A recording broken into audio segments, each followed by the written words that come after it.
Hi guys, welcome to our first video series, how to build a property portfolio with our first deposit. Now one of the biggest questions I get asked a lot is how much of a deposit do I need, how does it work, how can I build, how can I make my money work harder for me? So this is how I really want to explain how that can happen. So let's really start the fundamentals, let's get cracking straight into it. Alright, hypothetically, let's just say we want to buy a property for $550,000. So purchase price, $550,000. That's typically where the most first home buyers want to be buying in. So let's go at a 10% deposit. So 10%, you're buying at $55,000. Let's also have stamp duty involved as well. So stamp duty, that's typically a government tax. So in Queensland, it's roughly around $15,000 at that price point. But that can alter depending on how you're buying the property. So let's just start at $15,000.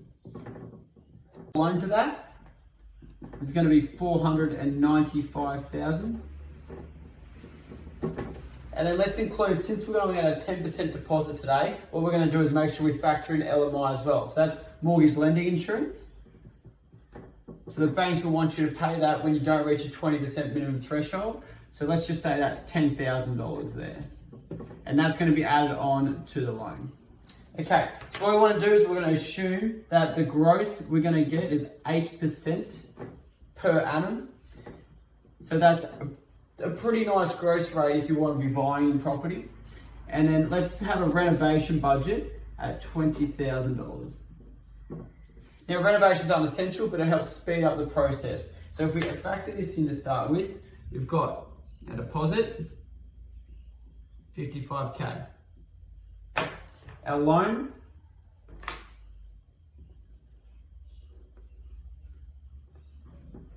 $505,000. So that's where the property is going to be at its start point. When we first buy it, this is what it's sort of going to look like, all right? So we've bought the property for $550,000.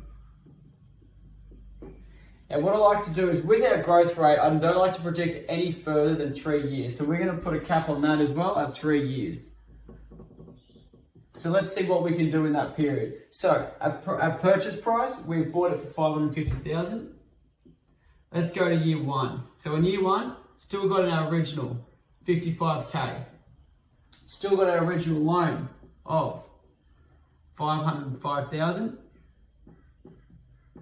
Now, we're also going to do our renovation. So we've done a $20K renovation. And my typical rule with a $20K renovation, well, even any renovation in general, is that you want to double your money on the reno. So if you put in 20, you want to receive 40 out. So what we're going to put here is going to factor in a 2-time multiplier. So you want to make sure that you get 2 times what you put in. So that's what we want to do there. So, and then natural growth rate of 8%. We'll get you plus $84,000 of equity in the end that we'll be achieving. So now the new price of the property is $634,000.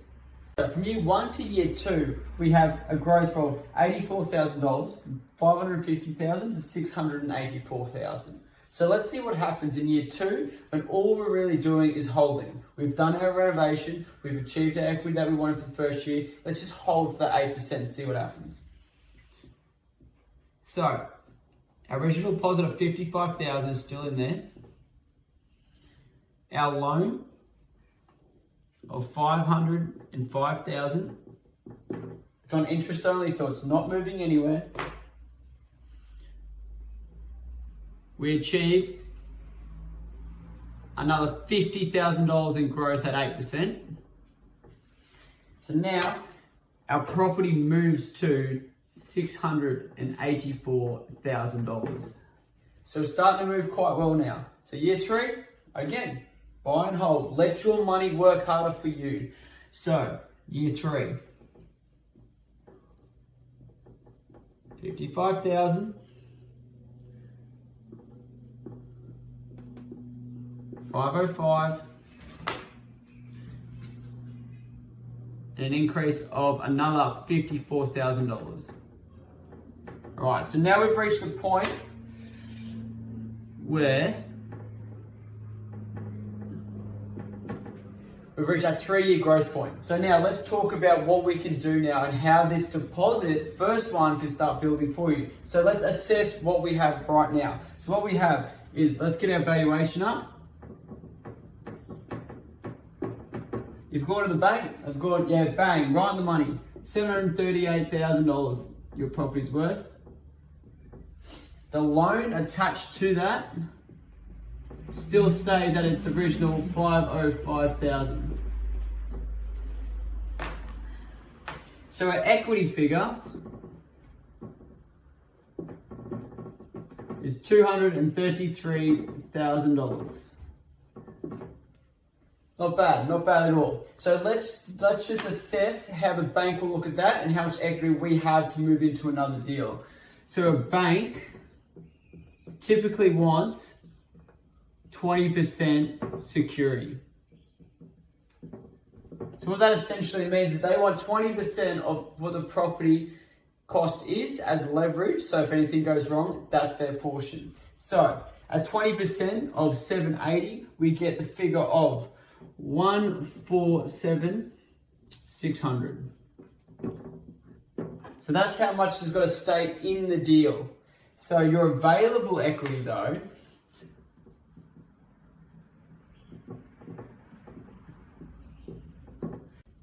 $738, take 147,600, which gives us 85,400 for our deposit for our next deal. So at 84,000, do you think we can buy another property? Oh yes, we can. So let's move on to the next one. So property number 2. We start moving property number 2. So purchase price. Let's say we buy one for 500,000. We use the deposit here of 85,000. Now this deposit is going to be loaned.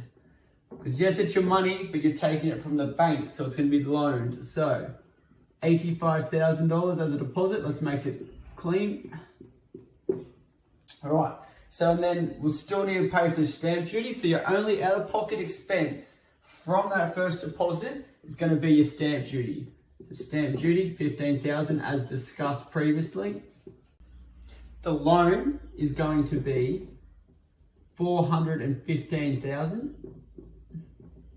And this time, let's change it. Let's not be so aggressive. So we've got at 8% growth rate last time. Let's go down to 6. So 6% growth rate for the next 3 years. And we'll keep the renovation budget of $20,000 to be used. But again, optional. If you want to accelerate it, I would. All right, so let's put that into the board now. So this is all property 1. So all this here, property 1. So now, property 2, what it's going to look like is it's going to look like a straight $500,000 loan. Because we're loading it off the bank there. So we haven't put anything in. From the first deposit, all we've added is $15,000 stamp duty to move for you, and you're building that portfolio already. So this is going to be year. So then we move to year 4, all right? So this is going to be property 2. So property 2, let's see the increase in property 2. So we've got $500,000 loan. It's what's worse, what we bought it for. Plus, let's look at the increase of 6%. The increase of 6% is going to be $70,000. So now the property is worth $570,000. But remember, we also still got the first property. So let's put that first property still in here. So we still got our $55,000. 505 loan. And the increase in equity here at 6%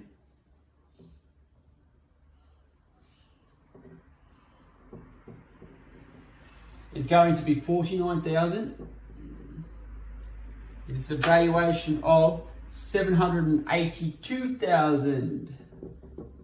So if we look at the overall position that we are now after 4 years, we have property 1 at $782,000, property 2 at $570,000. So our position currently would be standing at $1.352 million. And then our loans attached to that equals our 505 plus our 500,000, which is 1.005 million, which gives us a total equity position of $347,000. Not a bad result at all. So if we have a look at the overall summary of what we've done, from our $55,000 deposit over here, we have built a portfolio worth $1.352 million with an equity position of $347,000. This shows the importance of building for that first deposit, investing in a quality asset, and just making sure your money's working hard for you. That $55,000, if you left in the bank over 3 years, at 1%, you're not making very much money at all. So let's invest in the assets, invest into your own future and your wealth base, and this is really how you move forward. If you want any questions in the future, I'm Jaden from Your Property Journey, and I'd be happy to answer anything you need. So have a great day, guys. Thank you.